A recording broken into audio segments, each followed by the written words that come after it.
네, 그래서 3월 4일 되면 유치원이 온통 울음바다가 되는, 하나 울면 다 울고, 만 3세 담임, 그 다음에 어린이집 담임 선생님들은 귀가 윙윙할 겁니다. 자, 3월달은 저희 유치원에서 제일 전쟁터가라고 얘기하죠. 처음부터 이 아이가 분리하는 거에 대해서 상당히 어려운 아이들은 두드려 패면서 보내버려야 될까요? 어떻게 될까요? 엄마는 도대체 뭐 했어? 나는 이렇게 열심히 잘 놀고 엄마의 얘기를 듣고 잘하고 왔는데 엄마는 뭐 했어? 안녕하세요. 홍양표 박사입니다. 지금 쭉 우리가 지지난 시간부터 유치원 교육과 또 유아 때, 유아나 유치원 요 시기에 정말 중요한 포인트를 가지고 우리가 지금 이야기를 나누고 있습니다. 그 중에서 이제 오늘은 어떤 거냐면 어머님들이 정말 기대를 가지고 그리고 잘 놀다 와 라고 이제 어린이집이나 유치원을 보냈어요. 근데 아이가 며칠 잘 가거나 혹은 처음부터 가지 않으려고 떼쓰는 두 유형이 있습니다. 아예 처음부터 가지 않으려고 떼를 쓰는 경우, 난감하죠. 그런 경우가 있고, 한 며칠 잘 다니다가 어느 날 갑자기 엄마 나 오늘 하루만 안 가면 안 돼? 자, 이렇게 가면서 점점점 심하게 유치원을 안 가려고 떼를 쓰니까, 그러면서 엄마는 왜 안 가려고 그러니? 이제 이런 궁금증을 가지고 혹시 유치원이나 어린이집에서 무슨 일이 있지 않은가? 자, 이제 이런 의심을 하게 됩니다. 그래서 여러분들에게 오늘 주제는 유치원이나 어린이집을 가지 않으려고 하는 아이들의 심리와 또 솔루션, 어떻게 아이들이 행복하게 유치원을 갈 수 있는지에 대해서 오늘도 유아교육 30년 경력을 가지고 계신 우리 권분경 원장님을 모시고 오늘 이 이야기를 한번 들어보도록 하겠습니다. 자, 이 주제가 지금 우리가 하고 다루고 있는 거하고 주제가 맞나요? 네. 네, 이 주제가 지금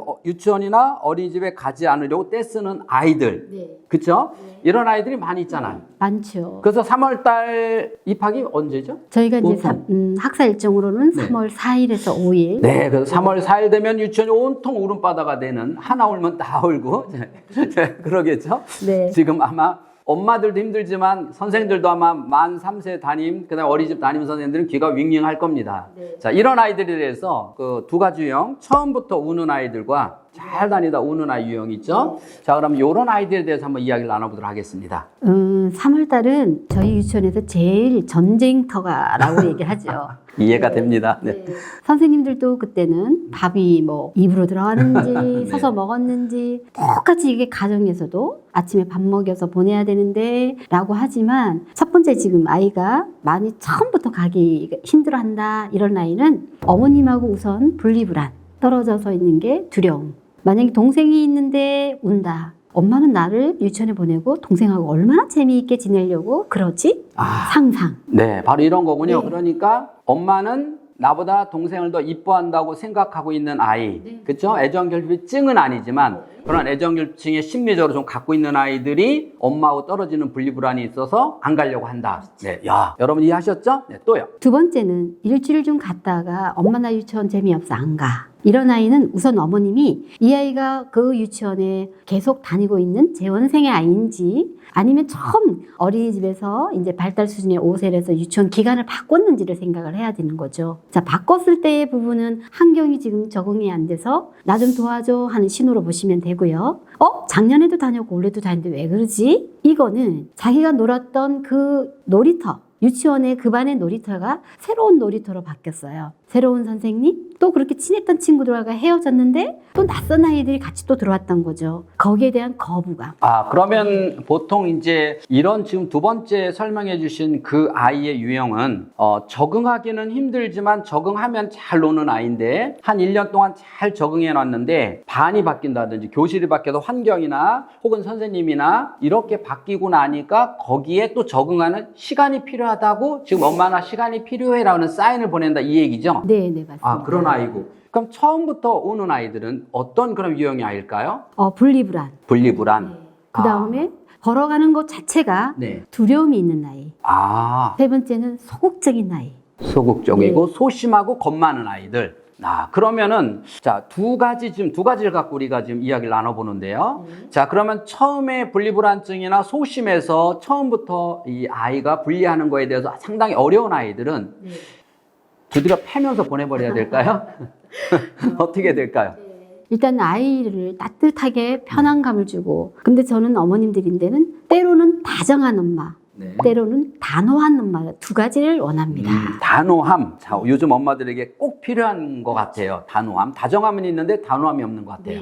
다정할 때는 그 아이를 그냥 과잉보호하라는 건 절대 아니거든요. 그 아이가 뭘 요구하는지 옆집 엄마한테 찾지 말고 TV 프로그램 어디 누르면 문제성 있는 아이가 그걸 보고 찾지 말고 내 아이의 문제는 분명히 발달 수준에 맞게 일어나는 문제 현상이라는 거죠. 그럼 그 문제를 내가 어떻게 해야 되지 하고 나의 경험을 갖고 또 먼저 선배의 엄마들인데 큰애를 키워본 엄마들인데 기동량을 하는 거죠. 그리고 두 번째는 내 아이가 이렇게 좀 느린 아이인가? 소극적인 아이일 때는 윽박지르거든. 안 돼! 갔다 오면 엄마가. 또 두 가지는 갔다 오면 엄마가 잘해줄게. 약속을 정하는데 이 약속을 엄마는 흘러버리는 엄마가 있어요. 그럼 아이들은 엄마 내가 이렇게 갔다 올게 라고 약속을 딱 보니까 안 돼 있는 거죠. 그럼 엄마는 도대체 뭐 했어? 나는 이렇게 열심히 잘 놀고 엄마의 얘기를 듣고 잘하고 왔는데 엄마는 뭐 했어? 단 문장은 못 찾지만 그 마음을 계속 아이가 엄마한테 보여주는데 엄마는 알았어 늘 바르게 대하지 않고 엄마 지금 바쁘니까 라고 합니다. 이때 아이들은 유치원에 내일은 가나 봐라.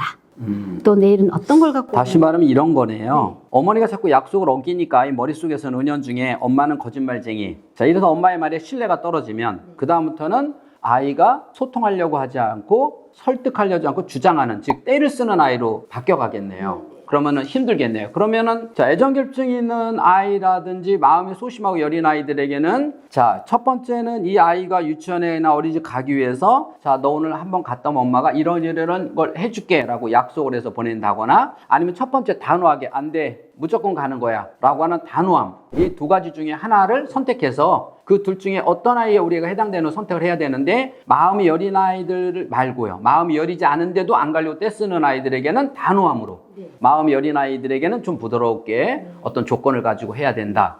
그런 거군요. 자, 그러면 이런 아이들이 엄마가 그러면 혹시 담임한테 미리 이렇게 우리 애가 지금 안 가려고 하는데 얘가 차를 탔어요. 차를 탔는데 또 차량 도움이 되면 다르잖아요.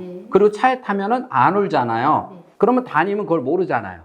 그러면 담임하고도 이게 소통을 해야 될까요? 이럴 경우에? 네. 그래서 요즘은 그 아이가 울고 탔다라고 하면 문자로 원에다가 누구 아이가 울고 탔으니까 내릴 때 서프라이즈를 해주세요 라고 이렇게 부탁을 합니다. 차량 선생님들은. 그럼 내릴 때 그냥 한 사람이 맞이하는 걸 선호선이면서 와 안녕 왔구나 라고 서프라이즈 그냥 그 아이에 대한 주인공을 만드는 거예요. 그러면은 이게 유치원이나 어린이집에서도 차량 도우미 하시는 분들이 이제 아이가 오늘 울면서 탔다 그러면 미리 연락을 해줘서 아주 애가 아주 행복하게 이렇게 반겨줄 수 있는 방법도 있겠네요. 그럼요. 그래서 이러한 경우는 엄마 혼자 고민하지 말고 이렇게 유치원하고 소통을 해야 되는 거군요.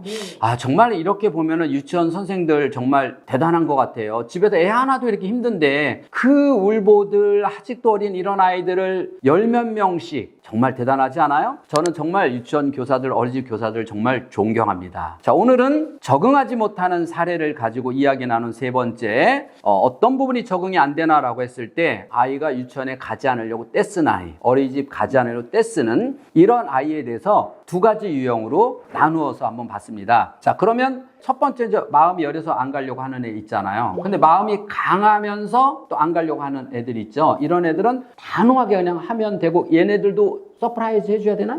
아니요. 이때는 이 아이는 친구와의 관계가 뭔가 있는 거예요. 그럴 때는 어머님이 일단 유치원을 믿고 또 담임을 믿어야 되는 신뢰가 필요합니다. 믿고.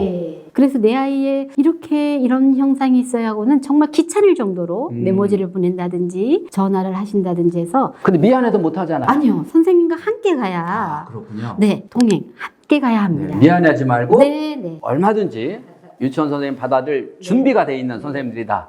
그러면 이제 여러분 정리해 보겠습니다. 첫 번째 마음이 여린 아이들 들어보셨죠? 그리고 이렇게 마음이 여리지도 않은데도 불구하고 이런 아이들은 단호하게 이렇게 하면서 그 아이에 대해서 담임하고 서로 늘 아이에 대해서 서로 교류해야 된다는 거. 이거 정말 중요한 일 같은데 대부분 엄마들은 그걸 되게 미안하고 힘들어서 못한다고 생각하는 것도 같아요. 여러분 오늘 잘 들으셨죠? 혹시 여러분 아이들이 그런다면 아무 걱정하지 마시고 우리 원장님이 말씀하신 것은 전국에 있는 모든 어린이집이나 유치원 교사들은 얼마든지 받아들일 수 있는 준비가 돼 있다. 그 말씀이십니다.